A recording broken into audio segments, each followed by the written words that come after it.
پاک فوج کے 17 سربراہان میں سے 7 یعنی سب سے زیادہ چیف آف آرمی سٹاف تعینات کرنے کا اعزاز مسلم لیگ نون یا نواز شریف کو حاصل ہے۔ ساتھ ہی یہ بھی ہے کہ نواز شریف نے کسی بھی آرمی چیف کی مدت ملازمت میں توسیع نہیں دی۔ پیپلز پارٹی نے 2 آرمی چیف تعینات کیے اور 1 کو توسیع دی۔ تحریک انصاف نے 1 آرمی چیف تعینات کیا اور اس کو توسیع دی۔ نون لیگ اپنے ہی مقرر کردہ سپہ سالاروں سے تعلقات کی تاریخ کچھ زیادہ خوشگوار نہیں۔ اس میں جنرل پرویز مشرف اور جنرل باجوہ بھی شامل ہیں۔ آزادی سے ذوالفقار علی بھٹو تک یہ ایک دور تھا۔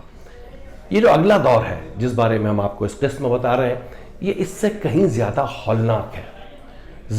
جنرل ضیاء الحق کا خون آشوب دور، اس کے بعد پرویز مشرف صاحب، افغان جنگ، امریکی انفلوئنس، ہیروئن، کلاشنکوف کلچر، امریکی آپریشنز۔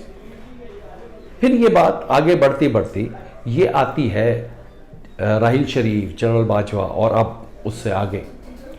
تو اس دور کے بارے میں مزید جانتے ہیں، کیا طریقہ کار ہوتا ہے آرمی چیف کی تعیناتی کا، یہ بھی جانتے ہیں، کس سیاسی جماعت نے کتنے آرمی چیف تعینات کیے یہ بھی جانتے ہیں، اور کس کس کے دور کو کس سیاسی جماعت کو اسی آرمی چیف نے لوٹا یہ بھی جانتے ہیں۔ یہ سب تاریخ کا حصہ ہے۔ تاریخ میں ایک آرمی چیف کو سبکدوش بھی کیا جا چکا ہے، اور ایک آرمی چیف ایسے بھی تھے جنہیں توسیع کی پیشکش کی گئی مگر انہوں نے انکار کر دیا۔ پاکستان کی سیاسی اور عسکری تاریخ کو 2 حصوں میں بانٹا جا سکتا ہے، یعنی ذوالفقار علی بھٹو سے پہلے اور اس کے بعد۔ دوسرا دور کہیں زیادہ ہنگامہ خیز اور عسکریت سے بھرپور ہے۔ جنرل ضیاء الحق کی نام نہاد اسلامی آمریت، جنرل مشرف کی خود ساختہ روشن خیال آمریت، اور بیچ لولی لنگڑی جمہوری ادوار۔ مسلم لیگ نون، پیپلز پارٹی اور اب تحریک انصاف۔ گزشتہ قسط میں ہم نے 1947 سے 1971 تک کی داستان دکھائی۔ چلیں ایک بار پھر ماضی کا رخ کرتے ہیں۔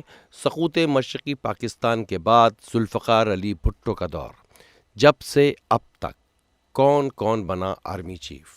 ذوالفقار علی بھٹو کا جمہوری دور، general Gul Hassan commander in chief, 20 دسمبر 1971 سے 2 مارچ 1972 تک۔ اس کے بعد آرمی چیف بنے جنرل ٹکہ خان، 3 مارچ 1972 سے 1 مارچ 1976 تک۔ جنرل ٹکہ خان ریٹائر ہوئے تو بھٹو صاحب کی نظر انتخاب پڑی جنرل ضیاء الحق پر، جو کہ خود کو ہمیشہ تابعدار اور وفادار ثابت کرتے تھے۔ جنرل ضیاء الحق 1 مارچ 1976 کو آرمی چیف بنے۔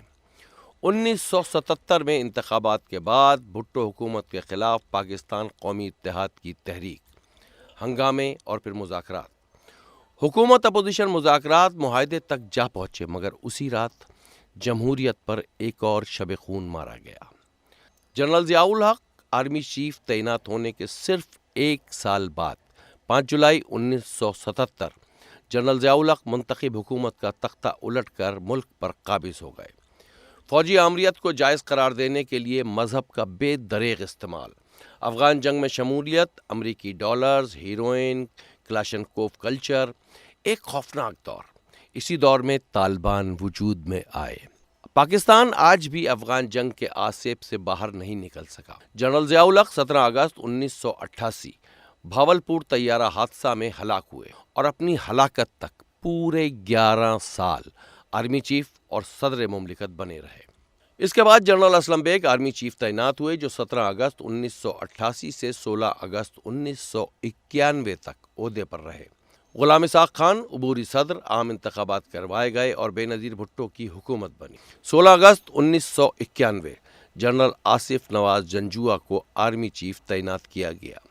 جنرل آصف نواز جنجوعہ صرف 145 دن آرمی چیف رہے اور ان کا انتقال ہو گیا۔ اس کے بعد آرمی چیف بنے جنرل عبدالوحید کاکڑ۔ صدر غلام اسحاق اور وزیر اعظم نواز شریف کے درمیان سنگین تنازعات، سیاسی بحران، بالآخر جنرل وحید کاکڑ کو امپائر بنایا گیا اور دونوں کو گھر جانا پڑا۔ نئے انتخابات اور بے نظیر بھٹو وزیر اعظم بنی۔ اس دور میں جنرل وحید کاکڑ کی ریٹائرمنٹ قریب تھی۔ جمہوری حکومت نے ان کی مدت ملازمت میں توسیع کی پیشکش کی مگر جنرل کاکڑ نے معذرت کر لی اور 12 جنوری 1996 کو اپنے عہدے سے ریٹائر ہو گئے۔ یہ پاکستان کے واحد آرمی چیف ہیں جنہوں نے توسیع لینے سے انکار کر دیا۔ اس کے بعد مسلم لیگ نون کی حکومت وزیر اعظم نواز شریف نے جنرل جہانگیر کرامت کو آرمی چیف مقرر کیا۔ 6 اکتوبر 1988 کو وزیر اعظم نے آرمی چیف سے استعفیٰ لے کر انہیں سبکدوش کر دیا۔ جمہوری رہنماؤں کے استعفے تو آتے رہتے ہیں، مگر یہ تاریخ کا پہلا واقعہ ہے کہ کسی آرمی چیف سے استعفیٰ لیا گیا۔ بہرحال جناب، اس کے بعد وزیر اعظم نواز شریف نے آرمی چیف تعینات کیا جنرل پرویز مشرف کو۔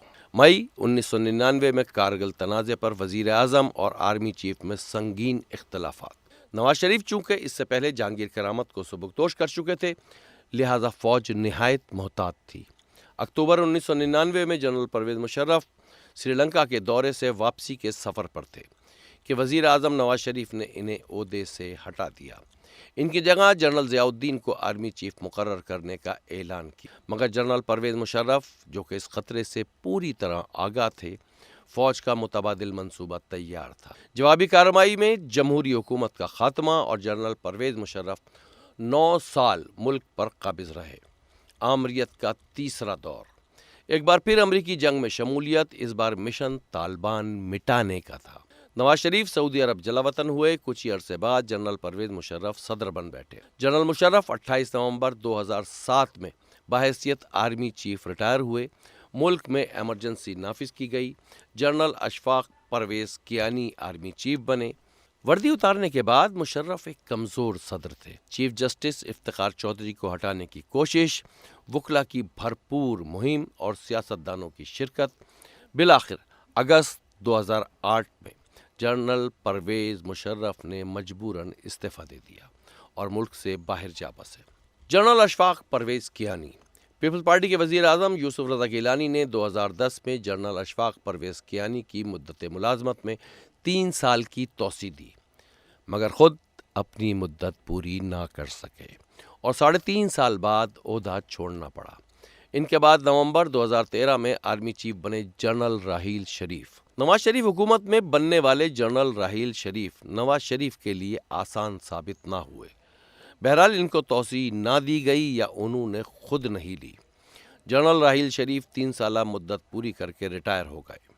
نومبر 2016 میں آرمی چیف بنے جنرل قمر جاوید باجوہ۔ نون لیگ نے بنایا مگر ان سے بھی بن نہ سکی اور وزیر اعظم نواز شریف کو 3 سال بعد عہدہ چھوڑنا پڑا۔ اس کے بعد آئی تحریک انصاف کے عمران خان کی حکومت، جنہوں نے جنرل قمر جاوید باجوہ کی مدت ملازمت میں 3 سال کی توسیع دی، مگر وزیر اعظم عمران خان کو بھی 3.5 سال بعد نہ صرف عہدہ چھوڑنا پڑا بلکہ ان کی حکومت بھی ختم ہوئی۔ جنرل قمر جاوید باجوہ کا دور کئی اعتبار سے تنازعات میں گھرا رہا۔ اب 70ویں آرمی چیف ہیں جنرل عاصم منیر۔ 29 نومبر 2022 کو نون لیگ کے وزیر اعظم شہباز شریف نے انہیں سپہ سالار منتخب کیا ہے۔ 76 سالہ تاریخ میں منتخب حکومتوں کو 40 سال کا عرصہ ملا ہے، جبکہ 35 سال فوجی آمریت، جنرل ایوب، جنرل ضیاء الحق، جنرل پرویز مشرف کے ادوار۔ نون لیگ نے سب سے زیادہ آرمی چیف لگائے مگر سب سے زیادہ مسائل کا سامنا بھی کیا۔ پیپلز پارٹی کی مفاہمت کی سیاست بھی کچھ زیادہ کام نہ آئی۔ عمران خان نے آ کر ہائیبرڈ نظام کا نعرہ لگایا مگر حکومت ان کی بھی نہ رہی۔ پہلی مرتبہ منتخب حکومت کی مدت 2008 سے 2013 یعنی پورے 5 سال۔ 2008 سے اب تک 3 منتخب حکومتیں اقتدار میں آئیں مگر کوئی وزیر اعظم بھی اپنی مدت پوری نہ کر سکا۔ اگر یہ کہا جائے کہ پاکستان کے 22 کروڑ عوام جمہوریت اور آمریت کے درمیان پس رہے ہیں تو ایسا کچھ غلط بھی نہیں۔ تو جناب یہ تھی سپہ سالاروں کی تاریخ، اچھی تھی یا بری، بہرحال تاریخ یہی ہے جو ہمارے سامنے ہے۔